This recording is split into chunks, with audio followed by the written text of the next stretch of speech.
Well, I finally saw Venom Let There Be Carnage. I just... What can I even say about this movie? It was so dumb that it feels like I was hallucinating the entire time. Every scene I just felt my IQ lowering slowly but surely. It was so egregiously stupid that I literally couldn't treat it as anything but a joke. But I just somehow enjoyed it. Venom Let There Be Carnage, or Venom 2 as I'll call it, is a complete clusterfuck of insane action, ridiculous plot points, and terrible dialogue. Like, I'm pretty sure every person going into this film knew to lower their expectations. Everyone knew this probably wouldn't be a good film. And well, I'm sorry to say, it's not really. However, that doesn't mean it doesn't have its worth. It's exactly the type of film to trigger the monkey brain neuron inside you, the kind that just wants to switch off their common sense and watch the shouty alien blobs punching each other. Venom 2 is really quite different to the first one. Venom 2018 felt kind of condensed for what it was. It was the first movie of a franchise. It didn't go for anything too big. It was a bare-bones origin story with a generic villain and black goop monsters fighting each other in the dark. Kind of what you'd expect from a Venom movie. It was dumb for sure, but there was some decent action, somewhat of a character arc for Eddie Brock and Venom, and was just kind of a good time to be honest. Venom 2 is not that. First of all, it goes all in for the silliness. You have Venom biting people's heads off in the first one? Fuck it, let's have Carnage tongue someone to death. So much of this movie is mind-bogglingly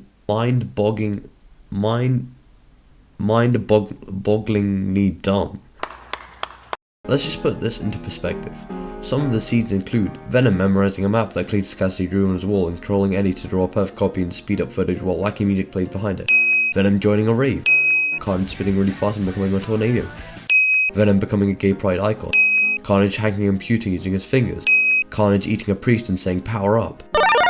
Eddie's ex-wife's husband shooting fire at Carnage. Eddie giving the inspirational anime side character speech and saving Venom with the power of friendship. Venom calling himself the lethal protector. Carnage randomly screaming the subtitle of the movie. Veddie, Carnage. All of this bullshit happens in this single movie. What? So little of it makes any sense, and yet some points of the movie feel really dark and serious. I think that's my main problem with Venom 2. The comedy and the horror/action is clashing so much that it just makes the entire movie feel uneven and ramshackle. It's structured in such an odd way. I mean, you have a somewhat emotional scene of Eddie facing his feelings and Venom sort of consoling him, but then you have a fading cut and suddenly you're in a brightly lit kitchen and back into the Venom X Eddie hijinks with Venom singing and cooking breakfast and making a huge wacky mess in a comedic scene that feels like a Super Bowl commercial.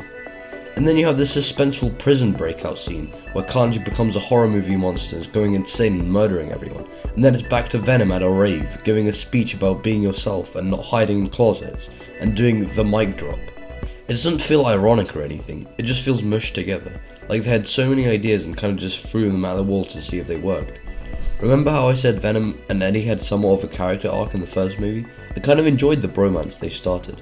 They had some decent banter between them that could be occasionally funny. They'd kind of come to an agreement to live with each other and to be anti-heroes.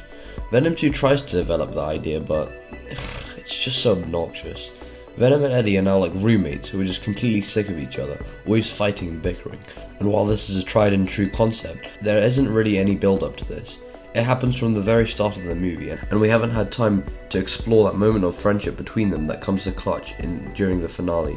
If we don't know how strong their friendship was before they started fighting, then what does their friendship even mean to us?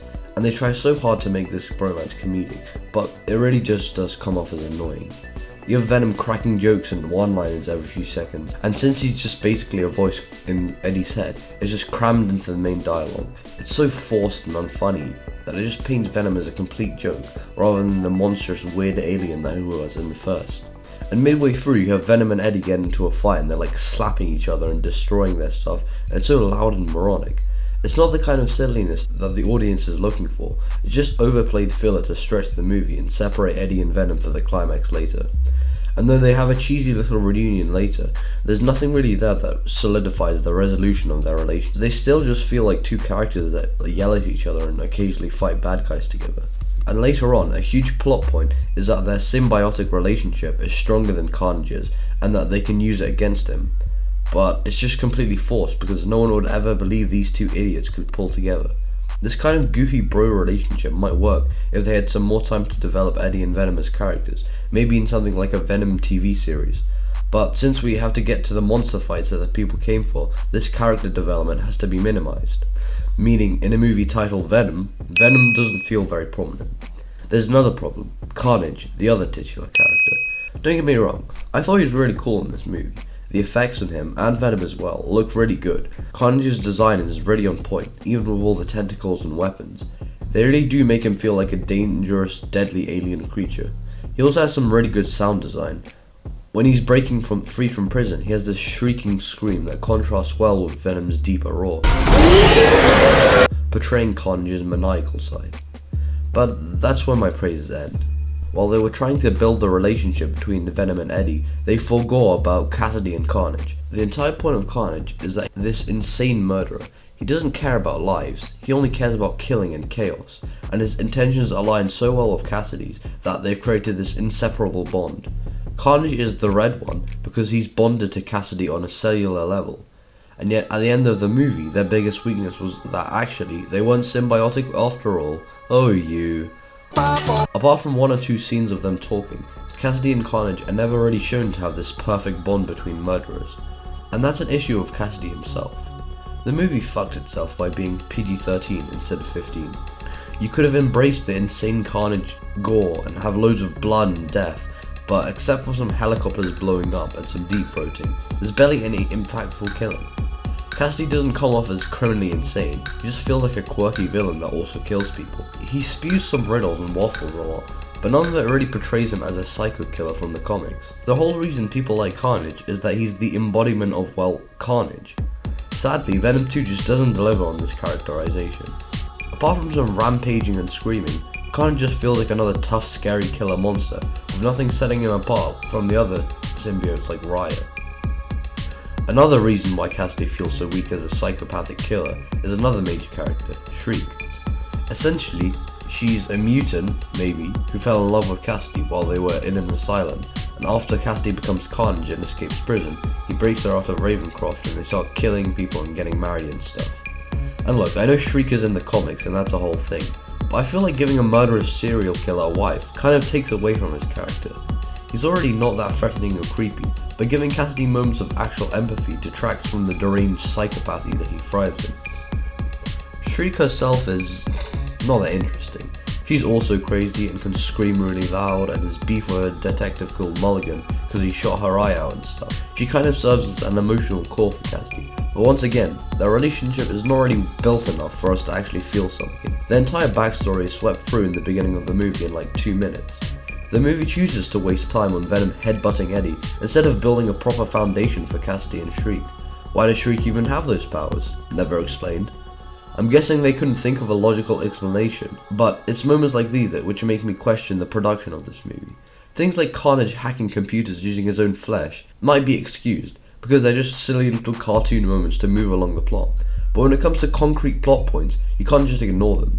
In a movie where plot isn't really the focus, there's only really a few select story beats, and yet some of them are just resolved in the dumbest ways. Like, the whole reason Cassidy is put to death is because Eddie finds the bodies he had buried, and yet he does this by tracing an image of a beach that Cassidy clawed into the walls and overlaying it on an image from Google, which makes no sense since there is no way Cassidy could have had access to that exact image to copy it, and why would he do that in the first place, and why would Venom know the name of this exact beach in order to search it up? It just makes the story weak. Who would you even blame for this mess? I think all the actors are good actors and are doing the best they can with what they were given. And I don't really want to blame the director Andy Serkis, because that man is a literal god and he knows what he's doing. I feel like it was a movie that was pretty much doomed from the start, following a movie that was hugely successful despite not being very well acclaimed, and trying to live up to that success. Even if they did have cool ideas for Carnage, they would never be seen through, because in the end, the biggest demographic is people that want a big dumb superhero movie with loud action and one-note comedy.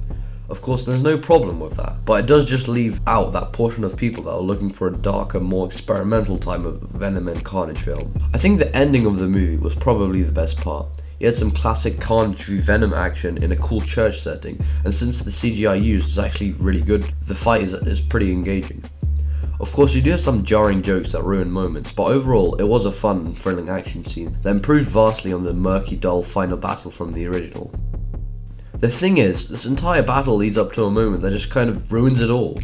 To give you a quick rundown, Carnage basically goes rogue and tries to kill Shriek, because her sound powers basically negate Carnage's entire purpose. And obviously this makes Cassidy rebel also, and this is the whole root of their non-symbiotic problem. However, in the end, Venom doesn't even utilize this, and they just throw Shriek off a tower and use her sound powers to ring a bell really loud and tear apart Carnage. So this whole build-up of Eddie and Venom learning to become one was worthless, because they ex-machina their way into victory. What infuriates me even more is the fact that they also had to force in a stupid villain monologue for Cassidy about how all this time he was jealous of Eddie and Venom's bond. Like, what? No, that makes no sense. Fortunately, this movie manages to poke fun at itself.